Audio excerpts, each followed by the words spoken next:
Going to study abroad is like Joseph Campbell's hero's journey. You enter a special world of experience, cultures, mentors, and new challenges. And before you realize, it is time to go back home. This is a story of a student from Masaryk University in the Czech Republic. This is my story. You are sitting in the library, you're reading a very good book, and there is nothing missing in your life. Or is that? Oh, you get a first call. It's the university. They tell you to travel the world, to study abroad, to discover different cultures. But why would you? You're very comfortable here, and this is a very good book. No, it's not. Philip, go here. Australia? What would I do in Australia? Well, you could try this. Huh. That's not a bad idea. You know what? I'm gonna go right now.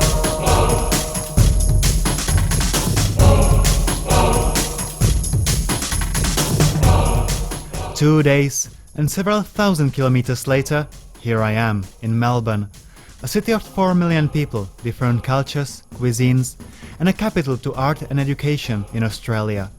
This is my home for the next year, and if I desire to bring back the elixir, I have to undertake the 6 great challenges.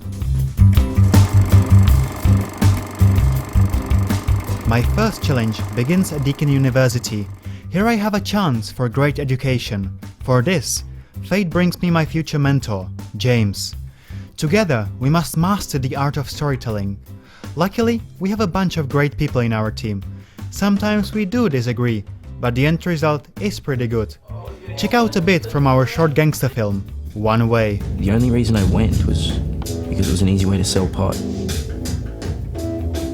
But it's not just fun and games. We spent hours staring into computer screens. Or, you know, being hippie reporters. Jack Jones has the story. I'm here with Mr. Freebird, a fundamental activist and a leader of the People's Peaceful Anti-Vietnam War and Cutting Down for This Is Really Bad Too movement. Living on the other side of the world gets lonely. So my second challenge is to get myself a nice family. Meet my caring Taiwanese mom, Xuan, Melanie and William from Malaysia, Andy from China, and Yash from India. And then a couple of friends who changed me as a person. Katrina with all her crazy creative talent and beautiful voice. Enya with her optimistic view on the world and a will to make good things happen. Wayne, my Santa, with all those fantastic stories and a cheerful smile, even if times were bad. Kuba with the mind of a sage with whom I could chat for eternity. John, a great and patient teacher and a talented actor who found a way to motivate me. And Miru, who worked harder than anyone I knew and still managed to be a good friend and teammate.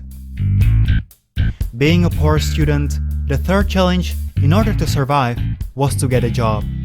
After being a poster boy, a garden boy, and tons more, I finally got a job as a photographer. With a regular income, I could start enjoying life a bit more. Having a bit of cash, I could now tackle the fourth challenge, try some interesting local dishes. Once, I also wanted to buy a nice Australian wine, but I realized that I don't know how Melbourners say thank you to a shop assistant. Back in Europe, it is common courtesy to say thank you with a kiss. And that is how I met Chen Chen, the kindest person I have ever known. Before the great trip home, there was a fifth challenge. I had to dance the sacred dance of Icarus. Only that way would I please the gods of flying and return to Europe safely. So I danced in all the places close to my heart.